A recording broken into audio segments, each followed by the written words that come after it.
इस कार्यक्रम के पुण्यार्जक हैं Mukundra Infra Projects Private Limited, Deepura Associated Industries, Deepura Warehouse and Logistics, G1 319A, Indraprastha Industrial Area, road number 6, Kota, Rajasthan. निवास स्थान A55, दीपुरा हाउस, तलवंडी, कोटा, राजस्थान। गुलाब चंद जैन, प्रकाश चंद जैन, नीता जैन, अभिषेक जैन, सोना जैन, अनिमेश जैन, प्रिंसी जैन, नीति जैन, लाइशा जैन एवं समस्त दीपपुरा परिवार, कोटा, राजस्थान।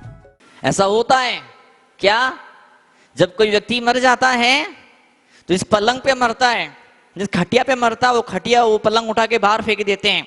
जिन कपड़ों को पहन के मरता वो कपड़े फेंक दिए जाते हैं। लेकिन अंगूठी, चेन, सोने का आइटम, हीरे की अंगूठी वो निकाल लिया जाता है। कपड़े का लिए अलग नियम है और सोने में छूत नहीं घुसती है। क्या लकड़ी में छूत घुस जाती है, लकड़ी अशुद्ध हो जाती है। मरे आदमी मरे तो पलंग, वो खटिया वो फेंक देते हैं बाहर, वो चद्दर, वो तकिया, वो गद्दा फेंक देते हैं बाहर। अब भले कोई दूसरा तीसरा उठा के ले जाए, कोई गरीब भिखारी कोई उठा के ले जाए, वो अलग बात है, और हम तो घर से बाहर निकाल देते हैं। अंगूठी, चेन नहीं निकाली जाती। ऐसा ही आपकी लाइफ में भी होता है। मैं जानता हूं ऐसे ढेर सारे लोगों को, ऐसे ढेर सारे लोगों को जानता हूं मैं। कैसे लोग हैं वो सारे लोग, कैसे लोग हैं वो सारे लोग? वो सारे लोग, अजी हमारा शुद्ध भोजन का नियम है, अब शाम को भोजन करना है, अब शुद्ध कपड़े नहीं हैं तो रोटी नहीं खाएंगे। क्या खाएंगे? पूड़ी खा लेंगे, पूड़ी, लेकिन वो अशुद्ध नहीं होती है। खिचड़ी नहीं खाएंगे, चावल नहीं खाएंगे, दाल नहीं खाएंगे, लेकिन खीर दबा के खा जाएंगे। बेसन नहीं खाएंगे, बेसन की पकौड़ी वो गपा गप खा जाएंगे। कई ऐसे ढोंगी त्यागी होते हैं, कई त्यागी ऐसे ढोंगी होते हैं, ऐसे पाखंडी होते हैं। जैसे आपका कहीं चौका लगा है, कहीं पर आपका चौका रहा, वहां से यहां पर आए, जो भी आपने सामान बनाया, थाली में जो भी सामान बनाया घर में, शुद्ध भोजन, वो शुद्ध भोजन आप बना करके अपने घर से यहाँ पर लेके आए, तो त्यागी, चाहे वो, मैं क्या बोलूं, मुझे क्षमा चाहूंगा मैं, वो महाराज हो या माता जी हो, ब्रह्मचारी हो, कोई भी हो, वो क्या बोल लेंगे, वो कोई धर्मात्मा, कोई दादी अम्मा, प्रतिमाधारी कोई व्यक्ति क्या बोलेगा, देखो भाई ये अनाज का भोजन नहीं चलेगा। आपका चौका वहां था, वहां से अब यहाँ आए हो, तो जो अनाज का रोटी दाल सब्जी नहीं चलेगी, लेकिन गुलाब जामुन दबा के चलेगा। आने दो, रखो मेरी थाली में, रख दो मेरे हाथ में। क्या काजू कतली है, आए तो चलेगी, ये तो आने दो। ड्राई फ्रूट है तो चलेगा, आने दो। अच्छा बढ़िया लोटा भर के जूस है, ये भी आने दो, ये भी चलने वाला, ये भी चलेगा, ये आने दो। लेकिन रोटी क्यों हटाओ? रोटी में क्या घुस गया? पूछो क्या क्या सिद्धांत, क्या तथ्य है? ये नियम किन लोगों ने बनाए हैं? आप क्यों इन नियमों को ढो रहे हो? ये सारे नियम उन लोगों ने बनाए हैं जो जीभ के लोभी थे। ये जीभ के लोभी थे, जीभ के लोभी लोगों ने कुछ नियम बना दिए, और आप अंधे बन करके, आंख मीच के उन नियमों को ढोते जा रहे हो। मुझे वो त्यागी बड़े पसंद आते, बड़े अच्छे लगते हैं। वो कहते भैया जो इस चौके में वही खाएंगे, बाहर से तुम कुछ भी लेके आ जाओ, कुछ भी, हम कोई वस्तु नहीं छुएंगे, मात्र जो यहाँ होगा उससे संतुष्ट है। चौके वाले के पास में जो कुछ है, जो इसने बनाया है, इतने में संतुष्ट हो। लालू प्रसाद यादव, उसने एक लेक्चर दिया। क्या लेक्चर दिया? परिवार नियोजन कार्यक्रम में, बड़ा फंक्शन था, बड़ा उत्सव था, मुख्य अतिथि ने लेक्चर दिया, ज्यादा बच्चे नहीं पैदा करने चाहिए। बच्चे क्या, दो ही बच्चे होते अच्छे, दो ही बच्चे, ज्यादा बच्चे मत पैदा करो। लेक्चर दिया, बड़ा लोगों ने बहुत ताली बजाई, वाह मजा आ गया। अब वो उतरा स्टेज से नीचे, जब लेक्चर खत्म हुआ उसका, दादाजी ने पकड़ लिया, बड़ा लेक्चर दे रहा था, तेरे तो 15-15 बच्चे हैं, तेरे तो, हमको लेक्चर दे रहा 2 बच्चे, तेरे तो 15-15 बच्चे हैं। लालू क्या बोलता है? दिल है कि मानता ही नहीं। क्या दिल है कि, तो दिल को मनाना सीखो। दिल तो नहीं मानने वाला, दिल तो भोगों में लगेगा, दिल तो वासनाओं में लगेगा। आचार्य संबंध पत्र स्वामी लिखते हैं, क्या जब दिल को मना करके, जब मन को मना करके हम लगाते हैं भगवान के चरणों में, जब सम्यक दर्शन की जब प्राप्ति कर लेते हैं, जब श्रद्धा का दिया जब दिल की अंधेरी गलियों में जब रोशन होना शुरू हो जाता है, जब मन के सरोवर के अंदर भक्ति का दिया जलता, कि उसका जो उजाला जब बिखरना शुरू होता है, जब कानों के अंदर बजा पत्नी के बच्चों की उन आवाजों के बजाय भगवान की पूजा के भक्ति के श्लोक और मंत्र की आवाजें जब गूंजने लगती है, तो फिर आचार्य सन्मत भद्र स्वामी लिखते हैं, क्या लिखते हैं? नवनिधि सप्त द्वय रत्नाधीशा सर्वभूमिपतिश्च, नवनिधि सप्त द्वय रत्नाधीशा सर्वभूमिपतयश्च, वर्तयितुं प्रभवन्ति स्पष्टदश छत्र मौली शेखर चरणा। क्या लिखते हैं? स्पष्ट दृश्य, जो स्पष्ट दृष्टि है, जिसकी आंखों में स्पष्टता है, जो क्लियर विजन है, आंखों के आगे मोह का, मिथ्यात्व का, तेरी मेरी का पर्दा नहीं लगा है, धुंधला नहीं है, कोहरा नहीं है। क्या? मिस्ट। मिस्ट क्या होता है अंग्रेजी भाषा के अंदर? मिस्ट बोलते धुंधले को, कोहरे को। बरसात के सीजन में, ठंड के सीजन में जब कोहरा छा जाता है, उसको बोलते हैं मिस्ट। और मिस्टर किसको बोलते हैं? मिस्टर। मिस्टर किसको बोलते हैं? मिस्टर। मिस्टर ये, मिस्टर वो। मिस्टर मतलब क्या? जो कोहरा फैलाने वाला, उसको बोलते हैं मिस्टर। जो मिस्री की लाइफ जीता है, जो कोहरा फैलाते रहता है। हम ऊंचे उठे, हम आगे बढ़े, स्पष्ट दृश्य, आंखें देख पाए उस भीतर की रोशनी को, उस भीतर के उस उजाले को। तो आचार्य समंत भद्र स्वामी लिखते हैं, नवनिधि सप्तद्वय रत्नाधीशा, 9 नदियां प्राप्त होती है। सप्तद्वय मतलब क्या? 14 रत्न प्राप्त होते हैं। मतलब कौन? सर्वभूमिपतिश्च, सारी भूमि का पति बन जाता है। हम भगवान की पूजा करते हैं, भगवान के सिर पे 3 छत्र होते हैं। बड़ा छत्र नीचे, नरक का प्रतीक, उससे छोटा छत्र ऊपर, काय का प्रतीक? धरती का मध्य, सबसे छोटा छत्र सबसे ऊपर, किसका प्रतीक? स्वर्ग लोक का प्रतीक। 3 छत्र होते हैं। भगवान 3 लोक के नाथ होते हैं। 3 लोक के नाथ का मतलब क्या होता है? बताइए, बोलिए मुझे। 3 लोक के नाथ का मतलब क्या होता है? 3 लोक के नाथ भगवान है कि नहीं है? है ना भगवान? 3 लोक के नाथ है ना? 3 लोक में आपकी दुकान नहीं आती है क्या? 3 लोक के अंदर आपकी फैक्ट्री नहीं आती है क्या? 3 लोक के अंदर आपका पैसा, आपकी गाड़ी बंगला नहीं आता है क्या? आता है। 3 लोक का नाथ अगर भगवान, अगर आप मानते हो और आपका विश्वास ऐसा है कि 3 लोक का नाथ भगवान है, तो जो कुछ भी आपके पास में, क्या आपने हड़पा है, जब पसीना बहा के आपने कमाया है, या बाप दादा आपको छोड़ गए हैं, आप फोकट के माल पेश कर रहे हैं, बाप दादी ऊपर चले गए और कुछ बड़ा भारी खजाना छोड़ गए, चाहे कुछ भी आपके पास में है, किसी भी तरीके से आपके पास में आया हो, जो कुछ भी आपके पास में है, उसका मालिक कौन है?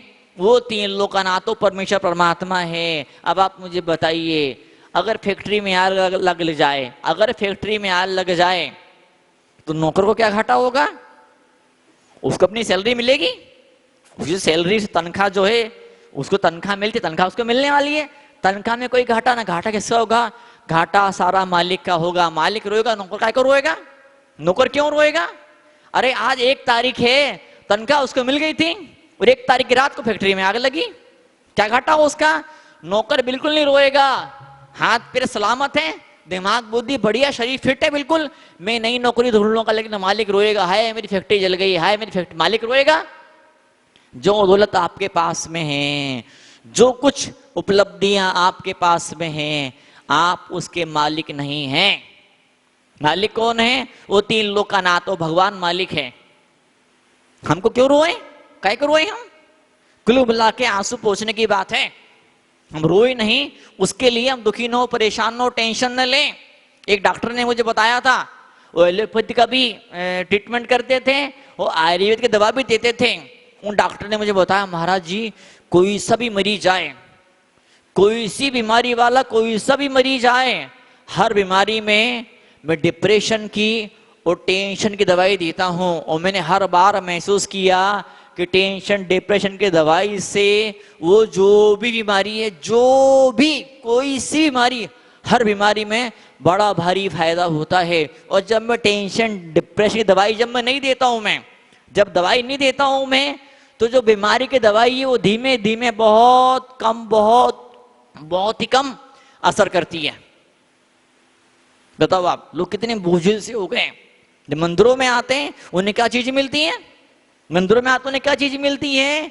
मन की शांति मिलती है। बाथरूम में घुसे बिना नहाए बाहर निकल गए, किचन में घुसे बिना भोजन किए बाहर निकल गए, सब्जी मार्केट में गए बिना सब्जी लिए बाहर आ गए, बच्चा स्कूल में गया बिना पढ़े बिना परीक्षा पास हुए घर लौट के आया, तो क्या मतलब उस बच्चे का? अस्पताल में गए, खूब दवाई गोली खाई और बिना ठीक हुए वापस घर लौट के आ गए, बीमारी खत्म नहीं हुई।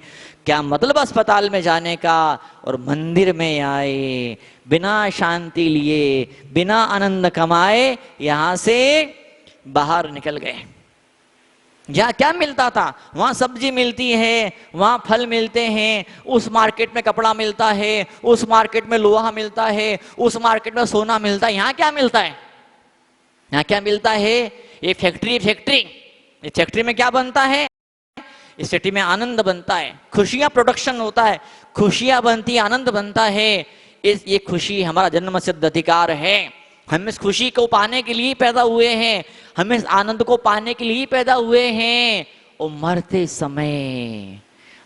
समय अगर एक सेकंड के लिए मन में ये ख्याल आ गया, करे भगवान को तो याद ही नहीं किया मैंने, कहीं मंदिर गया ही नहीं मैं कभी, या मान लो ये ख्याल आया मंदिर तो गया था, मैं मंदिर तो गया था लेकिन पूजा अभिषेक तो करी नहीं, या मान लो ये ख्याल आया पूजा अभिषेक तो किया था, स्वाध्याय तो किया था, लेकिन क्या बोलते हैं, काले कंबल पर दूसरा रंग नहीं चढ़ता है। मन ऐसा बन गया, दिल ऐसा बन गया। कैसा दिल, मन कैसा बन गया? कोई महाराज आए, कोई माता जी आए, कोई विद्वान आ जाए, लाख जनवाणी सुन लो, लाख उपदेश सुन लो, लेकिन मन तो ऐसा पत्थर का पत्थर जैसा मन रहता है। कहीं कोई कोमलता, कोई मधुरता, कोई मिठास, कोई उपलब्धि नहीं पैदा होती है। जिंदगी भर भिखारी की तरह हाथ ऐसे आगे फैलते रहते हैं, तू मुझे इज्जत दे दे, मुझे प्यार दे दे, मुझे सम्मान दे दे। जिंदगी का डिमांड डिमांड डिमांड, जिनका मुंह खुला रहता, जिंदगी का मुंह फाड़ के आदमी मुंह खुला करके रहता, मुंह हमेशा खुला रहता है, कोई मुंह हमेशा खुला हुआ है। कोई आए डाल दे गुलाब जामुन, कोई आए डाल दे मुंह में कुछ मेरे में, हमेशा डिमांड बनी रहती है, डिमांड डिमांड डिमांड, हमेशा अपेक्षाएं अपेक्षाएं अपेक्षा, उम्मीदें उम्मीदें उम्मीदें उम्मीदें। कभी किसी और की उम्मीद को, किसी और की अपेक्षा को पूरा करने के लिए आपने क्या किया? मंदिर आते थे, मंदिर आके हमने एक चीज हमको बचपन से सिखाई गई, हमारे दादा दादी ने, नाना नानी ने, जो हमारे माता पिता थे, जब मंदिर आते थे, जब बच्चे थे, हमेशा से एक चीज सिखाई। क्या चीज सिखाई? बेटा चावल लो और चढ़ा दो मुट्ठी भर के चावल। क्या? हमको देना सिखाया, हमको बांटना सिखाया, हमको लुटाना सिखाया। लेकिन चेक करो, आज अपन लोग बैठे हैं, कोई 25 साल का है, कोई 30 साल का है, कोई 50 साल का है, कोई 60, कोई 70 साल का है, कोई दादी अम्मा शायद 80 साल की भी शायद कोई दादी अम्मा होगी यहाँ पर। बताओ आप। तो हमको बचपन से देना सिखाया था, मंदिर में आओ कुछ दो, मंदिर में आओ कुछ दो। और हर इंसान का जीवन किसी मंदिर की तरह हुआ करता है, उसके अंदर भगवान आत्मा बैठा होता है। इस मंदिर में आपने बहुत कुछ दिया है, आगे भी आप देने, रुपया पैसा आपने दिया है, इस मंदिर में आपने टाइम दिया है, अच्छी बात है। आपके उस दान की, आपने समय का दान दिया या पैसे का दान दिया, मैं आपके दान की अनुमोदना करता हूं मैं, लेकिन आपने अपने परिवार को क्या दिया? पैसा तो दिया होगा आपने, लेकिन क्या मन की खुशी दे पाए क्या? और फिर खुशी अगर दी भी आपने, अगर आपने खुशी दी भी है अपने परिवार को, अगर आपने खुशी दी भी है, तो क्या वो ऐसी खुशी है जो आखिरी सांस तक टिकी रहे, जो आखिरी दम तक उनके साथ में रहे? क्या कोई ऐसी खुशी दे पाए क्या? और अगर ऐसी खुशी नहीं दी है, तो फिर अब एक मौका है चिंतन करने का, बैठ के सोच के विचार करने का।